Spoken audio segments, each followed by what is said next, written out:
Welcome to the class 3 of our Unreal Engine beginner course. इस क्लास में हम इंटरफेस और नेविगेशन की जो बेसिक कॉन्सेप्ट है उस पर फोकस करेंगे। So let's get started.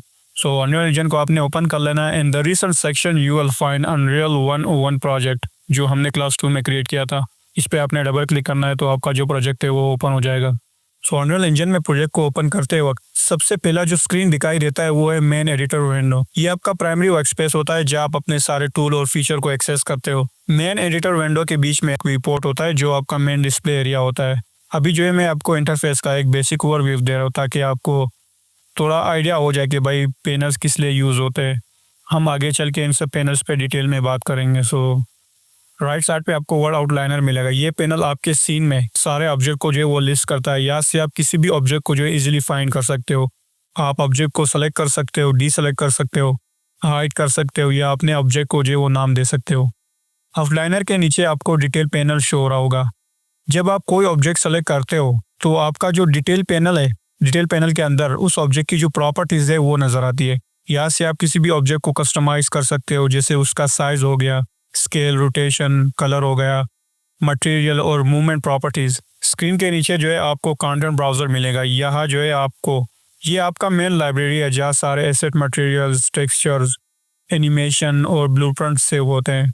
यहाँ से आप इजीली किसी भी भाई अपने मटेरियल को, ब्लूप्रिंट वगैरह, एनिमेशन को जो है अपने सीन में ड्रैग एंड ड्रॉप कर सकते हो। ऑलराइट गाइस, सो ये अनरियल इंजन के पैनल्स का सिर्फ एक सरफेस लेवल ओवरव्यू था। अब मैं हर पैनल के फीचर्स को डिटेल में एक्सप्लेन करने वाला हूँ। जब आप अनरियल इंजन में अपने प्रोजेक्ट को ओपन करते हो तो सबसे पहली नज़र जो है वो व्यू-पोर्ट पे पड़ती है। व्यू-पोर्ट को समझने के लिए जो है हमें इसे फुल स्क्रीन पे करना होगा। अगर आप ऊपर देखो लेफ्ट साइड पे आपको 3 हॉरिजॉन्टल लाइन नज़र आएंगी, उन पर आपने क्लिक करना है एंड यहाँ से जो है आपने इमर्सिव मोड को जो है ऑन कर लेना है। इसको ऑन करने के बाद जो है आप फुल स्क्रीन पे आ जाओगे। And look at that, we have our beautiful default environment.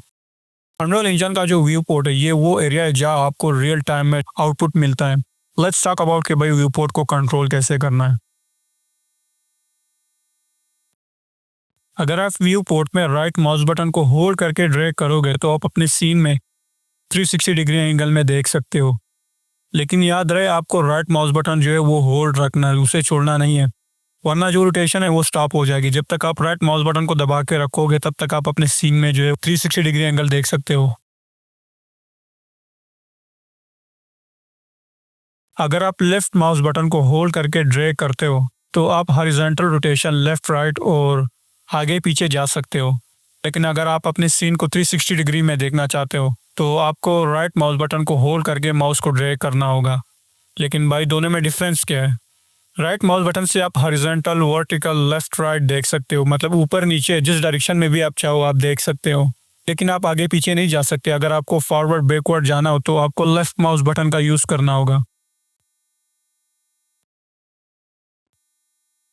Unreal engine में मिडल माउस बटन का यूज़ करके आप अपने सीन को पेन कर सकते हो। जब आप इसको प्रेस करके माउस को ड्रैग करते हो तो आप अपने व्यू पोर्ट को left, right, up, down move कर सकते हो। समटाइम इस मूवमेंट को जो है 3D आर्टिस्ट या स्पेशली जो गेम डेवलपर होते हैं अक्सर इन्हें जो है हॉरिजॉन्टल और वर्टिकल मूवमेंट के नाम से रिफ़र करते हैं। तो जब आप मिडल माउस बटन को प्रेस करके माउस को लेफ्ट, राइट ड्रैग करते हो तो उसे हॉरिजॉन्टल मूवमेंट या हॉरिजॉन्टल पेनिंग कहते हैं। और इस तरह से जब आप अपने माउस को, मिडल माउस बटन को क्या कहते हैं उसे प्रेस करके आगे पीछे, माउस को आगे पीछे करते हो तो आपको जो मूवमेंट मिलती है उसको हम वर्टिकल मूवमेंट या वर्टिकल पेनिंग कहते हैं। अगर आप ब्लेंडर और सिनेमा 4D या 3ds मैक्स जो भी 3D सॉफ्टवेयर यूज़ करते हो तो आपको ऑलरेडी पता होगा इन टर्म्स के बारे में। लेकिन हो सकता है में से कुछ लोग ब्लेंडर यूज़ नहीं करते या इन 3D सॉफ्टवेयर को यूज़ नहीं करते, तो मैंने सोचा बता देता हूँ।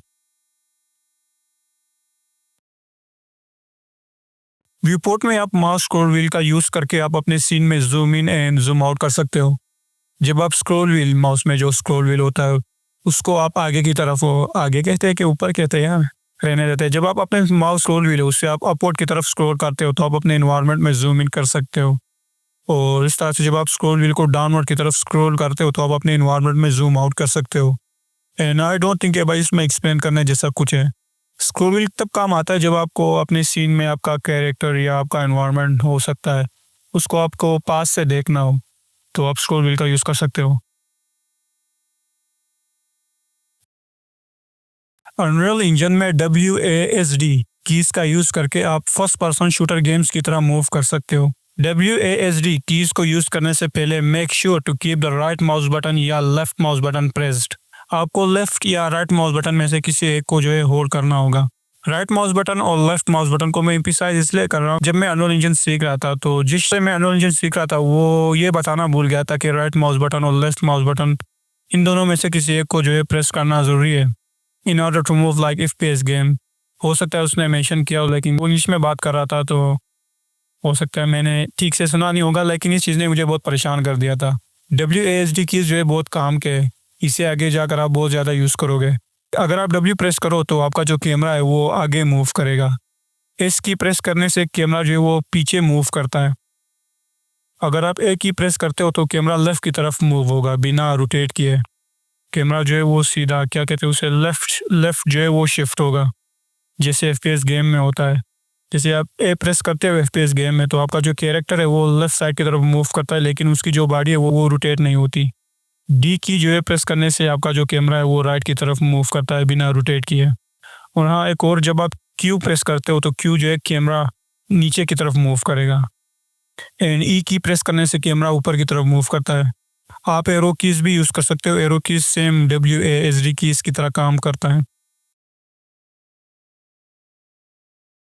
कैमरा स्पीड के बारे में बात करने से पहले हमें इमर्सिव मोड को ऑफ करना होगा। तो लेफ़्ट साइड पे ऊपर आपको हॉरिजॉन्टल लाइंस पे आपने क्लिक करना है एंड इमर्सिव मोड को जो आपने ऑफ कर देना है।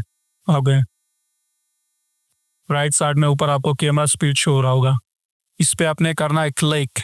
राइट नाउ हमारा जो कैमरा स्पीड है वो है 1.2। अगर मैं राइट क्लिक करके माउस का जो राइट बटन है उसे होल्ड करके W प्रेस करूँगा तो मैं बहुत ज़्यादा फास्ट जा रहा हूँ। देखोगे भाई, जैसे मैं W प्रेस कर रहा हूँ, मेरा जो मूवमेंट है वो बहुत ज़्यादा फास्ट है। आपको अपने मूवमेंट को स्लो करना हो तो कैमरा स्पीड में आके यहाँ से अपने मूवमेंट को जो है कम ज़्यादा कर सकते हो। अगर मैं भाई इसे 0.35 कर दूँ तो अभी जो मूवमेंट है थोड़ी सी स्लो हो गई है। कैमरा स्पीड आइकन पे क्लिक करने के बाद जो है यहाँ से आप अपना जो स्पीड है उसे बढ़ा सकते हो। अगर मैं इसे कर दूँ बाई 129 पे और राइट माउस बटन पे होल्ड करके अगर मैं W प्रेस करूँगा तो भाई मैं बहुत दूर आ गया हूँ। अब मुझे अपना जो क्यूब है वो नज़र नहीं आ रहा, लेकिन अब मुझे अपने क्यूब के पास वापस जाना है। वापस जाने के लिए आपने क्या करना है, ऊपर अगर आप देखो आउटलाइनर आपको शो हो रहा होगा। आउटलाइनर में अगर मुझे अपने क्यूब के पास जाना हो तो अगर आप F प्रेस करते हो ना, दो तरीक़ों से भाई आप अपनी जगह पे वापस जा सकते हो, मतलब अपने क्यूब पे वापस जा सकते हो। अगर मैं आउटलाइन में अपने क्यूब को सेलेक्ट करके F प्रेस करूँगा, जैसे ही मैं F प्रेस करूँगा मैं वापस से जो है अपने क्यूब के करीब आ जाऊँगा। तो समटाइम ऐसा होता है आप गलती से भी अपना जो स्पीड बढ़ा देते हो और फिर पता नहीं होता कि आपका एनवायरनमेंट कहाँ पे है। सो यहाँ से जो है आप आउटलाइनर में अपने क्यूब को अपने डबल क्लिक करना है। क्यूब भाई कुछ भी हो सकता है। अभी तो ये एनवायरनमेंट जो है हमारा सीन बहुत छोटा है, इसमें ज़्यादा कुछ नहीं है, लेकिन आगे जाके जब आप अपने एनवायरनमेंट पे काम करोगे, ओपन वर्ल्ड पे काम करोगे, तो ओपन वर्ल्ड गेम्स पे काम करोगे तो आपका जो एनवायरनमेंट है वो बहुत बड़ा होगा। तो उसके लिए आपको जो कैमरा स्पीड है वो बढ़ानी होगी, कम करनी होगी, मतलब डिपेंड करता है आपके सीन पे आप क्या बना रहे हो। एनवायरनमेंट छोटा है तो अपना जो कैमरा स्पीड है उसे कम रखो।